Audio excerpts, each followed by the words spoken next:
Salut à tous. Bienvenue chez Simone.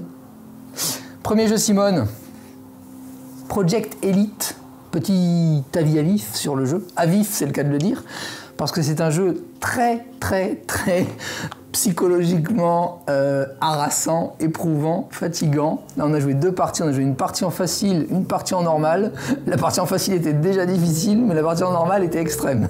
Donc, j'imagine même pas la partie extrême. Parce qu'il y a encore un niveau de difficulté qui est difficile. Alors, pour parler juste de la difficulté, c'est vrai qu'on retrouve les qualités de Simone, un peu dans Zombicide, ou toute leur gamme, ou Toulouse Death Medal. Toulouse Death Medal, ouais. C'est qu'on se retrouve assez vite en tension, mais on te donne ensuite de la puissance de feu quand tu t'y attends pas trop, et tu vas pouvoir résoudre des situations. À un moment, le plateau était couvert d'unités. En tuant des boss. Et on s'en est sorti. En tuant des boss, on ramasse des cartes et après on peut améliorer notre arme. On a droit à 2 armes par emplacement, enfin une arme par emplacement plutôt. On aura autant d'objets qu'on veut et on lance des dés. Et avec ces dés, on va faire des déplacements. Donc, par exemple, on a 2 minutes, voilà, on lance un timer. Je lance le timer, tac. Alors on a 2 minutes, alors là je fais un mouvement, donc j'ai le droit de bouger mon mec un mouvement, j'ai une arme mais il n'y a personne à porter, donc je relance le dé. Encore un mouvement, je peux déplacer, un autre mouvement, je peux déplacer. Un mouvement, je peux déplacer, là je peux rien faire. Ah, rien du tout. Voilà, ça commence, un mouvement, je peux me déplacer. Rien du tout. Un mouvement, je peux me déplacer, un mouvement, je peux me déplacer. On s'en fout, c'est l'acide. Là, voilà, là, je suis tombé sur un monstre, donc je fais avancer un monstre d'un, le choix. Si je dois avancer et faire celui-là, ben, tout le monde se pousse d'un, donc c'est pas vraiment le meilleur choix, donc il faut prendre un choix plus optimum. Je relance. Ah. Là, j'avance d'un, c'est bon. Elle avance d'un, mais j'ai pas envie, donc je vais faire avancer plutôt lui. Là, oui, une arme, c'est bon. J'ai une arme, par contre là, il me faut... Vous voyez, c'est mon arme. Monte ton arme. Alors, voilà. Mais il me faut mettre les dés dessus pour l'activer. Il me faut un deuxième dé, donc je fais avancer les monstres de 2 parce que j'ai eu 2 rouges. Il me faut la clamolette. J'ai la clamolette, c'est bon. Donc là, je peux lancer les dés. On me demande 2 dés 4+. 4, c'est bon, je lui fais une blessure, je rajoute une blessure. Avec un dé 2D. Après, je relance. Il est dommage comme il veut, il récupère les dés pour la réactiver. Déplacement, je peux pas. Ah si, j'ai un tir. J'ai un tir, donc du coup, je peux essayer de tenter une... Voilà, avec la molette, c'est bon, je lance le dé. Encore une blessure, c'est bon. Elle a 3 de blessures, je crois. Aïe, je la fais avancer, mais c'est pas grave, elle me blessera pas. Je garde mon flingue, comme ça je peux essayer de lancer. Là, c'est bon, je vais faire avancer lui ici. Je lance 2 dés pour la molette. 5+, c'est bon, elle est morte. Et c'est pas fini. Et on continue parce que... Et je continue à avancer, parce qu'en gros, en fait, je vais vers là, par exemple, et je dois faire des mains. Alors je continue. Ah, là, c'est un objectif. Voilà, donc là, j'ai pas de main, donc je continue. Quand c'est rouge, on un mouvement, je peux en axe diagonale, je mets le dé. On dispose de 4 dés. Ah, lui, il avance. Et si on en bloque un, ben, on n'a plus que 3. Ah, j'ai pas fini, voilà. Et là, il y a une phase de monstre où on va révéler du spawn. 2 cartes, voilà, on va rajouter 2 tireurs, donc 2 mecs qui vont arriver. De spawn, le 1, il va arriver ici et ici. Et on va rajouter 5 coureurs, et les coureurs, c'est les bêtes volantes, là, c'est l'espèce de diable. Merci, Nico. Alors là, on a un point d'interrogation, donc on lance un dé. Et c'est le 6, donc 6 on se reporte, 5 à 6 on lance dés, c'est ici, donc voilà. On a nos 5 mecs là, on peut plus en mettre, donc ils vont avancer d'un pour pouvoir en mettre un nouveau, et celui-là on le met là. Et s'il s'active, ce qui est le cas, bon pas là, là il s'active pas, mais là il s'active, donc les tireurs en s'activant vont avancer d'un, et là il y a écrit 1, donc ils avancent d'un. Voilà. Et ça se joue donc en des manches qui ont chacun un événement qui vont se déclencher après la phase d'action. Jusqu'à 8 événements. Voilà, il faut avoir réussi les objectifs avant d'arriver à dernier événement. Et après il faut repartir jusqu'ici à la base zone de départ. C'est un jeu exceptionnel, vraiment. Je crois que c'est mon jeu préféré. C'est son jeu préféré. C'est mon jeu préféré. Je pense que ça va devenir le jeu préféré de mon fils aussi, parce qu'il aime bien tout ce qui est un peu foufou, genre Pingo Pingo, ou même King... bon, c'est un peu moins frénétique, mais King of Tokyo, avec le côté lancer de dés et tout, de dégâts, de machin. Bon, sauf que là, on est vraiment en coopératif, et c'est vraiment... Et une fois qu'on a fini ça, en fait, on le retourne, on a réussi l'objectif, et on récupère nos dés, parce qu'ils étaient bloqués, et on recommence, ainsi de suite. Une fois qu'on a fini tous les objectifs, et on a des boss. On gagne la mission, et il y a des boss très sympas, regardez. Il y a des cartes boss à piocher. À chaque tour, on peut avoir un boss, ou alors on peut avoir une carte RAS, je crois. Voilà, on peut fouiller au départ. Voilà, vous voyez, il y a écrit RAS sur la carte. C'est-à-dire qu'on n'a pas de boss.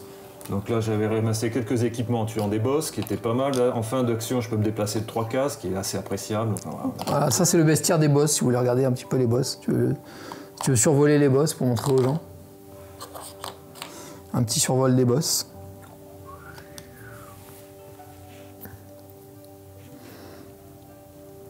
Qui en plus ont chacun une caractéristique spéciale qui agit sur les monstres du jeu. Donc c'est assez frénétique comme action. C'est de l'action frénétique. Alors, on a juste, si j'avais un bémol, bon après il faut aimer ça, espèce de temps réel avec le bip bip, parce qu'on enchaîne les dés, comme vous l'avez vu faire, on enchaîne, on a un dé qui part. Le jeu en fait est fait pour qu'on fasse des erreurs, par exemple en déplaçant des monstres ou en faisant une mauvaise attaque. On est poussé par le temps, oui. Mais ça incite peut-être à être un peu frénétique, un peu, c'est pas agité, mais hop, oui. Du coup, si on joue trop longtemps, c'est un peu éreintant. Moi, je vous dis, prévoyez quand même la piste de dés, parce que les dés balancés sur le plateau comme ça, au milieu des monstres et tout, c'est rigolo, mais à mon avis, ça doit être vite le bordel. Et l'application, il y a une application. Ça, c'est livré avec le jeu, hein, c'est vraiment, ils ont mis le minuteur, ça, c'est vraiment sympa. Et il y a une application qui permet aussi d'avoir une espèce de petite ambiance avec des musiques qui ont été composées pour le jeu. Et donc, donner un peu plus de suspense, un peu plus de frayeur. Et un peu plus de frénésie, du coup, un peu plus de stress aussi, quoi. Avec des moments qui s'emballent en plus quand il y a de moins en moins de secondes. Enfin... Alors les moments de pause, donc c'est entre les phases action, on va tirer les cartes pour savoir des réapparitions de spawn des monstres. Donc là on a le temps, on les pose. Les fouilles aussi avec là, les points de fouille où on peut fouiller et récupérer un objet. Donc c'est pas frénétique sans arrêt, il y a des moments d'action et des Soit moments on fait frénétiquement, on récupère les 3 fouilles. On retourne le truc sur face cachée, on dit qu'est-ce que je prends, je sais pas quoi, mon dieu j'ai pas le temps, machin. C'est un peu stressant. Réel, mais nous on l'a fait qu'en fin de. Ou alors on le récupère le jeton, comme ça on se rappelle qu'on a une fouille à faire et à la fin de la partie, enfin la fin de la manche, on récupère et tranquillement on regarde alors qu'il n'y a plus le timer, ce qui est quand même plus sympa. Ça dépend en fait après des mentalités. Hein. Il y a des gens que. Je pense que quand tu connais bien le jeu, tu sais vite repérer les objets dont tu as besoin. Oui, et tu peux adapter. Mais franchement, non, c'est un gros coup de cœur. Je l'avais vu dans le live de Musino sur Twitch. Abonnez-vous d'ailleurs à sa chaîne parce qu'elle est vraiment super chouette.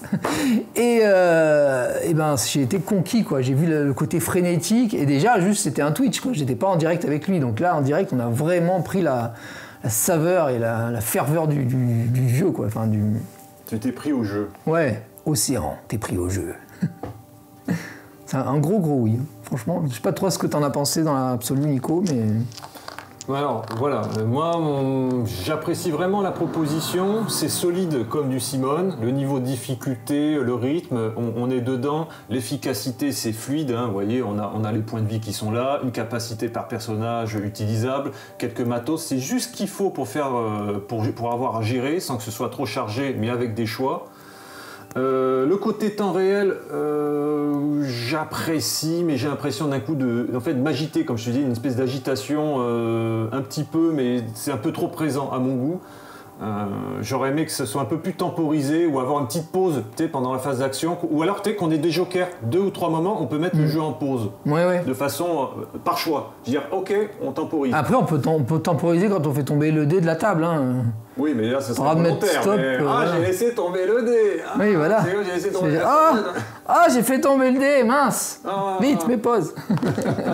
Bon, après, chacun le joue comme il veut. Oui, je pense que tu as le droit de mettre pause et puis d'un jeu de société, d'un jeu de plateau.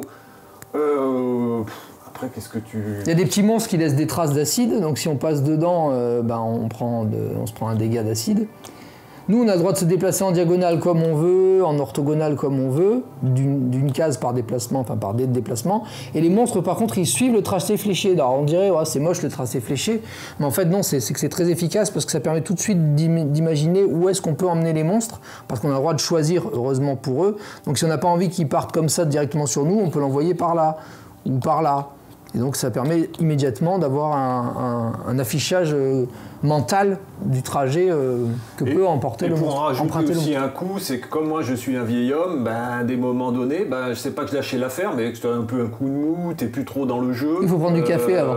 Voilà, donc d'un coup, j'ai arrêté de lancer ou j'ai pas regardé les résultats, ou alors ton cerveau frise un peu, je regarde pas trop, qu'est-ce que je fais? Ah oui, un moment. Et tu perds du temps. À un moment, j'ai lancé les dés comme ça, je faisais merde, pourquoi je fais pas de mitraillette? Mais en fait, je vais lancer les dés j'imagine que ça fait partie de chiffres. Quoi. Mais il faut être dans l'énergie qui va avec. Oui, il faut avoir un moment un peu être à l'écoute du jeu, sinon on peut vite perdre pied.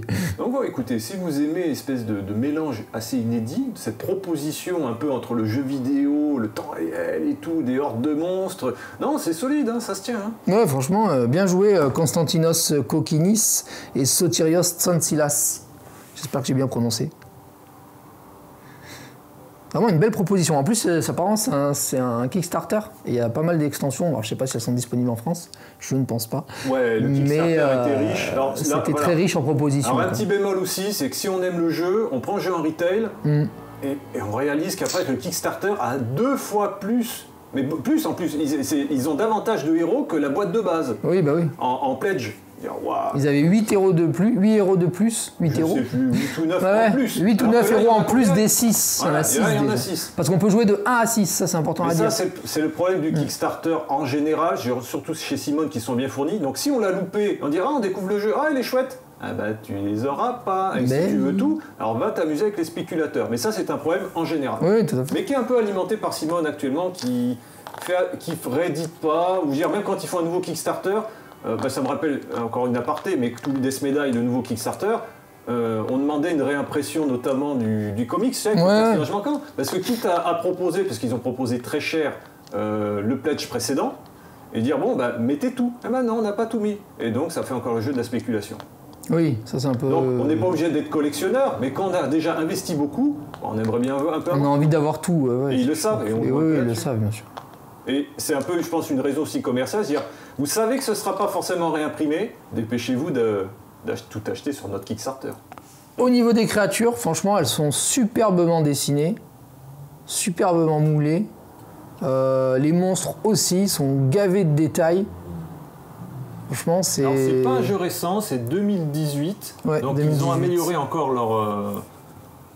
leur figurine. Et encore, ça c'est une réédition parce qu'il y a eu un premier Project Elite. Mais regardez, qui n'était pas chez Simone. Elles sont quand même d'excellentes factures, le design est beau, non, c'est cool. On a envie de jouer avec. Ouais. Et si vous êtes joueur solo, n'hésitez pas parce qu'il y a un mode solo. Donc, qui par contre ne vous autorise pas à prendre 2 personnages parce que vous allez devenir fou.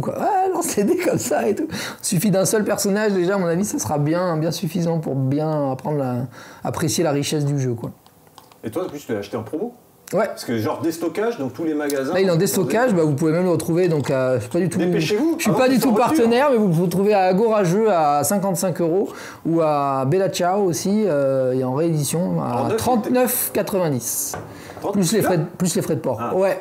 C'est pour le matos, parce qu'il y a quand même beaucoup de figurines, c'est très correct. J'ai failli toucher à 39,90 à Bella Ciao, mais il est en rupture de stock. Et 9, normalement, c'est quoi son prix? 110. Entre 98 et 110. Quoi. Pour un jeu où on n'est pas trop sûr d'y jouer très souvent, t'as peut-être pas enfin envie de mettre 110.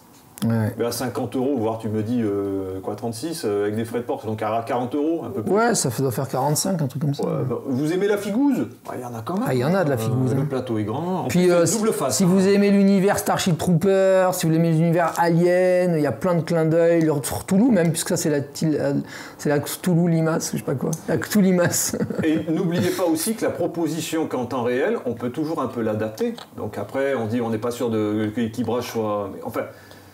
Si on a un petit bémol du temps réel, je pense, comme disait, de faire des petites pauses, on va dire des jokers, virage, Oui, puis en plus, c'est un minuteur qui est réglable. Donc voilà, on peut l'arrêter. Si vous jouez avec des enfants, vous pouvez mettre par exemple 4 ou 5 minutes. Voilà. C'est adaptable. Ou avec des gens qui sont plus difficiles, qui ont plus de problèmes avec le temps, quoi. Le temps réel, on peut tout à fait l'adapter. Ça, c'est cool de ne pas avoir mis juste un minuteur à 2 minutes et puis il marre, quoi. Donc, voilà, franchement, c'est... Donc, conclusion, c'est mon jeu préféré, ouais. Achetez-le. Merci. Oui. Allez, ciao. Ciao.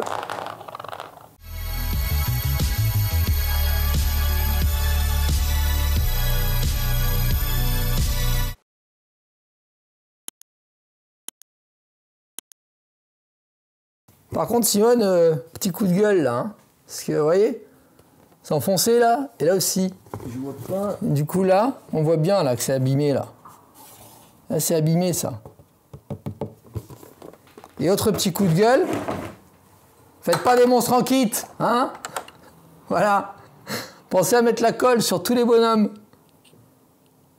Alors, je sais que c'est probablement des petits Chinois qui le font, à votre place. Des petits enfants chinois de 8 ans. Mais respectez vos joueurs, merde. Merci.